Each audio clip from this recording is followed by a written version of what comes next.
Agi pagsugod, mangutana ko ninyo. Dunay bunga sa saging. Pag bagyo, ang saging niharag og napunta ngadto sa laing yuta. Pangutana, kinsay tag-iya sa bunga sa saging? Ang tag-iya sa saging o ang tag-iya sa yuta?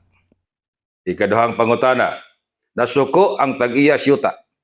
Kay ang saging didto naman ni lapas sa iyang yuta. Tungod sa iyang kasuko, iyang gipupo ang saging. Pangutana, sakto ba ang gihimo sa tag-iya sa yuta? Ikatulong pangutana, ni kusog pag-usab ang bagyo o nataga kanag-iya ang bunga sa saging. Pangutana, kinsay tag-iya sa bunga? Ang tag-iya sa yuta o ang tag-iya sa saging? Kana ang ato arong pagatubagon. Nining ato ang tema, imo na ba ang mga bunga sa kahoy nga nilapas na sa imong yuta? Gituyo gud kini pagbutang sa mga provision sa ato ang New Civil Code. Kay apil ni sa daghan kaayong awayan sa mga tag-iya, sa mga nagkasikbit nga yuta. Unsa may giingon sa ato ang New Civil Code?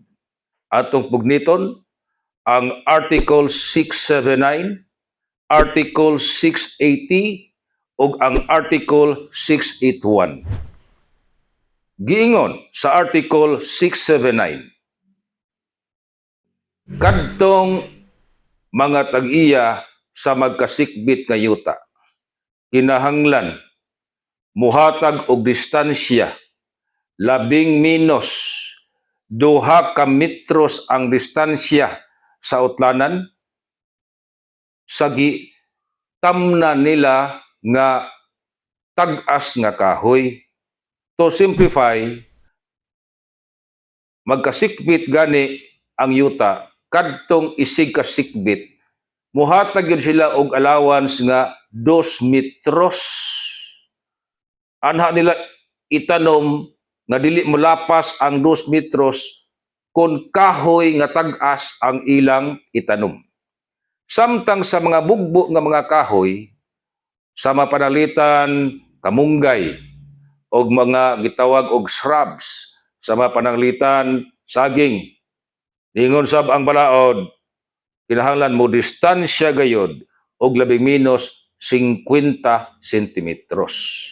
Nga naman, unsa kahay wisdom sa atong balaod nga gibutang man gyud kining mao nga provision aron malikayan ang away kung kinsay tag-iya sa tanom busa sa mga kahoy nga tag-as adto gyud na itanom paatras og 2 metros gikan sa utlanan ug kadto mga mugbo ug mga gagmay kahoy paatras usab og 50 sentimetros gikan sa utlanan.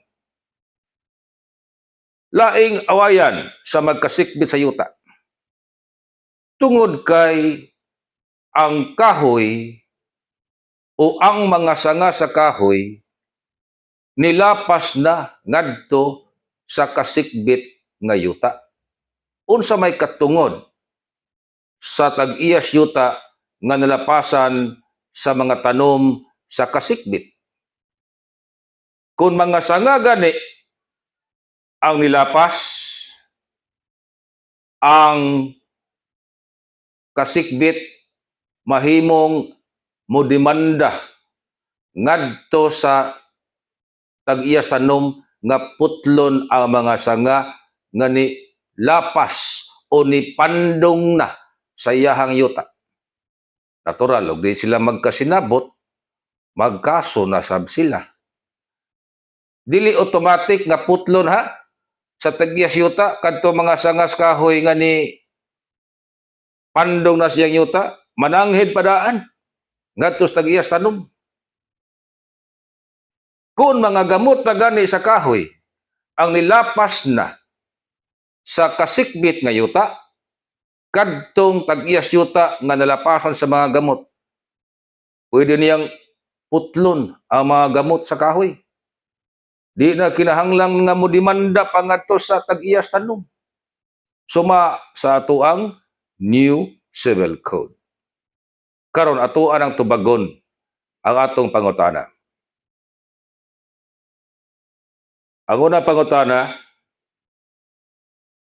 dunay bunga sa saging pagbagyo ni tugpa ngadto sa kasikbit nga yuta, kinsay tag-iya, ang tag-iya sa saging o ang tag-iya sa yuta? Ang tubag sa ingon ana nga sitwasyon, ang tag-iya paghihapon sa saging maoy tag-iya. Ikaduhang pangutana, nasuko ang tag-iya sa yuta kay ang bunga sa saging ni pandong na siyang yuta, pwede ba niyang pupuon ang saging? Tubag, dili. Kay ang tag-iya sa saging o sa iyahang bunga, ang tag-iya paghihapon sa saging. O sa may mahimo, atong tag-iya sa yuta, nga nilapas na ang bunga sa saging. Mudemanda siya ngadto sa tag-iya sa saging nga ibalhin o ipapahawa kadtong saging o bunga niini nga ni pandong na sa iyang yuta. Ikatulong pangutana, sa dihang ang saging ni pandong ngadto sa iyang yuta, pagkusog sa bagyo, natagak ra giya. Kinsa tag-iya sa bunga sa saging? Ang tag-iya sa yuta o ang tag-iya sa saging? Ang tubag, ang tag-iya sa yuta.